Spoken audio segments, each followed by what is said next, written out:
The legend of the Stinky Crow. Call. For nearly 14 years, his mind had been soaring miles above.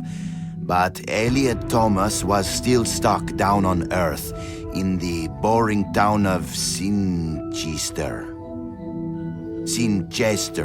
Sinster. What?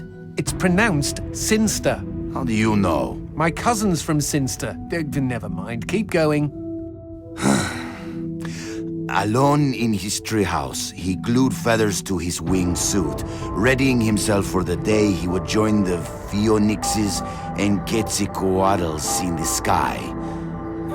"Dinner time," cried his mother from their house across the yard. Elliot sat at the center of the table.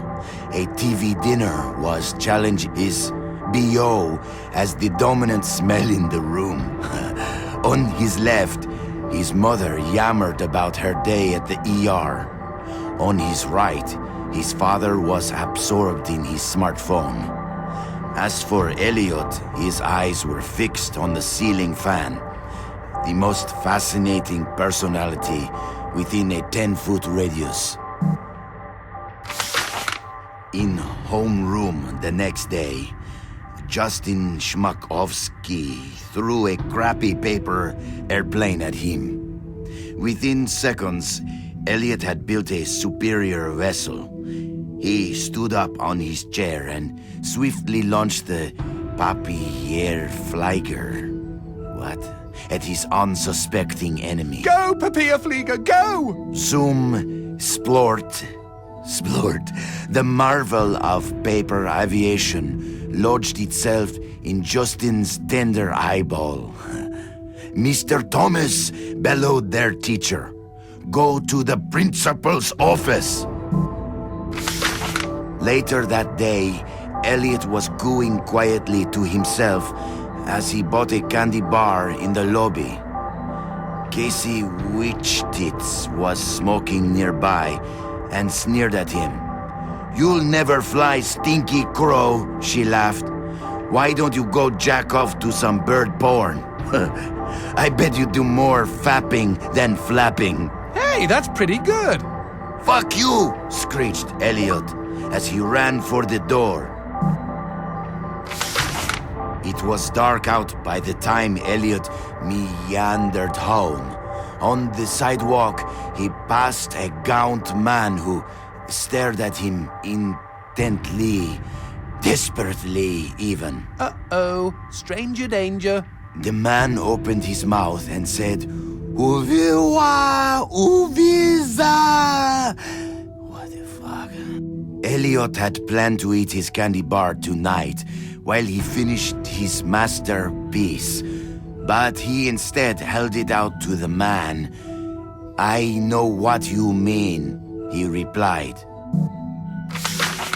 The schoolyard was packed the next morning as Elliot's classmates waited for first bell.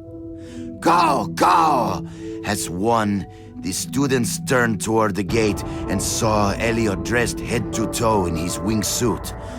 After a moment of shock, they burst into laughter. But they were already far below him. He swooped through their midst and into the school. Go! He bounded through the halls, zigzagged up the stairwell.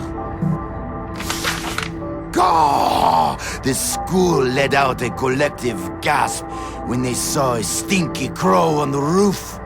With a triumphant snap, he spread his wings, and a moment later, he had leapt.